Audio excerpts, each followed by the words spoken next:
যুক্তরাষ্ট্রের ট্রাম্প প্রশাসন চীনের সঙ্গে চলমান বাণিজ্য সংঘাত কমাতে আমদানিকৃত চীনা পণ্যের শুল্ক হ্রাসের পরিকল্পনা বিবেচনা করছে। আপাতত চীনের সঙ্গে শুল্ক যুদ্ধের ইতি টানার বার্তা দিলেন মার্কিন প্রেসিডেন্ট ডোনাল্ড ট্রাম্প।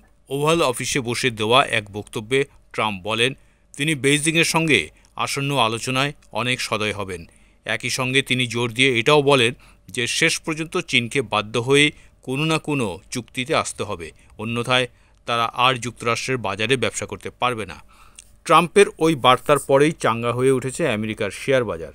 এর আগে দুই দেশের মধ্যে চলমান বাণিজ্য যুদ্ধের নেতিবাচক প্রভাব নিয়ে কথা বলেন মার্কিন অর্থমন্ত্রী স্কট বেসেন্ট।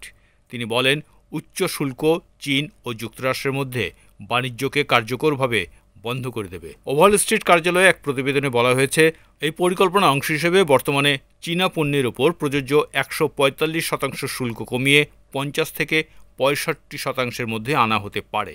তবে এখনও চূড়ান্ত সিদ্ধান্ত নেননি প্রেসিডেন্ট ডোনাল্ড ট্রাম্প। ধাপে ধাপে চীনা পণ্যের ওপর শুল্কের বোঝা বাড়িয়েছে ট্রাম্প প্রশাসন।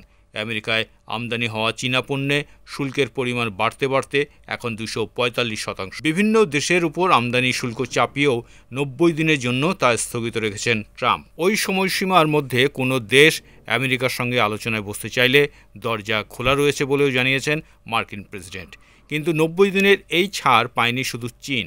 ট্রাম্পের এই পদক্ষেপের জবাবে আমেরিকার পণ্যে 125% প্রতিশোধমূলক শুল্ক বসিয়েছে শি জিনপিংয়ের সরকার। জানুয়ারিতে ট্রাম্পের দ্বিতীয় মেয়াদ শুরু হওয়ার পর থেকে চীনা পণ্যের উপর শুল্ক বাড়ানো হয়েছিল। ওই সিদ্ধান্তের পর থেকে দুই দেশের মধ্যে বাণিজ্য উত্তেজনা তীব্র হয়।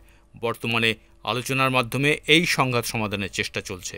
বাণিজ্য নীতি বিশ্লেষকরা বলছেন, শুল্ক কমানোর এই পদক্ষেপ দুই দেশের সম্পর্ক উন্নয়নে গুরুত্বপূর্ণ ভূমিকা রাখতে পারে। তবে চীনের পক্ষ থেকে কী ধরনের সাড়া আসে সেটাই এখন মূল বিষয়।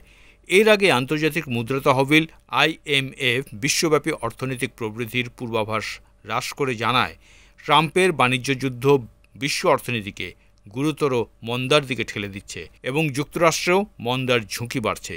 তবে এ পর্যায়ে এসে ট্রাম্পের সুর নরম হওয়ায় চীনের সঙ্গে যুক্তরাষ্ট্রের চলমান বাণিজ্য যুদ্ধের অবসান দেখার প্রহর গুনছে গোটা বিশ্ব।